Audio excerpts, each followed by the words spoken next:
Hi, well, I'm going to talk about almonds. I've got the July 2015 almond position report in my hand here, or a review of it. Michael's away for a couple of days, so it's just that's why I'm doing it. The July shipments were 122.5 million pounds, and that's down 7.5% from the July 2014 shipments of 132. So shipments down, which is pretty much the theme for the entire year. Yet we've come because of a vastly lower actual crop than what was predicted by the objective. We've come to the end of the season pretty much with 350 million pounds of almonds, which is exactly the same carryover as we had last year. So that's not going to be phased by anyone. That's not going to phase anyone.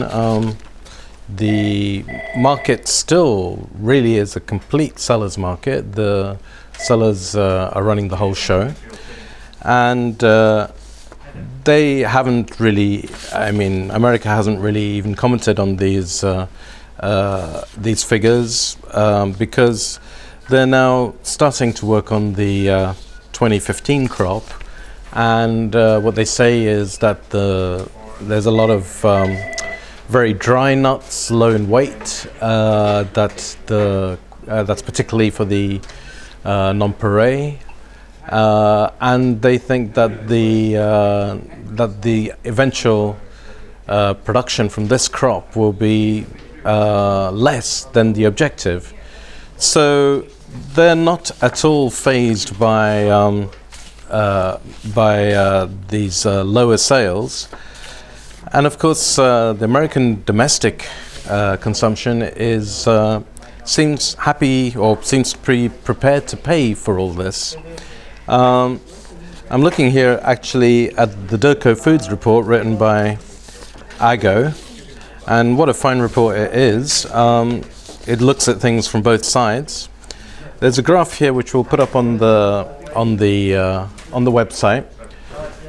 It shows new sales and prices, and what's quite clear is that we're entering this crop very, very, very undersold.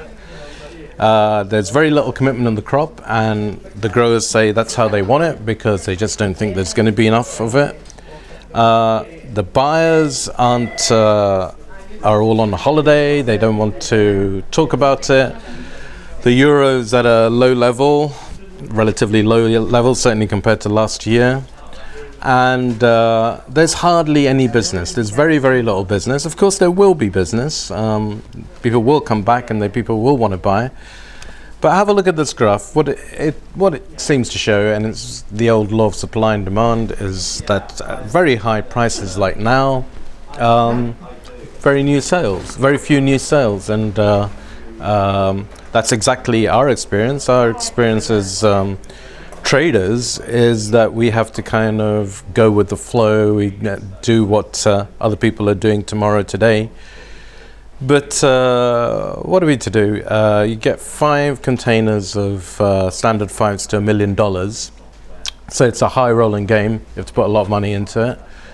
Actually, as a return, it's pretty lousy. If you go to just a back-to-back sale, you might make 10 cents. That's if you get it right. And your principals also have difficulty coughing up these large lumps of money. It gets harder to work. So, a few days delay can be quite painful when you've got maybe $2-3 million worth of goods sitting in the dock.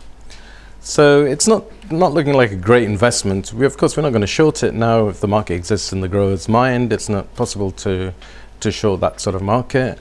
And we can't go long because these are actually fantastically high levels, and just to hold the stuff on spot waiting for a sale it doesn't make financial good sense. So things, I feel, creeping to a kind of stop there with the almond market. But let's see, maybe there's life in the old dog yet.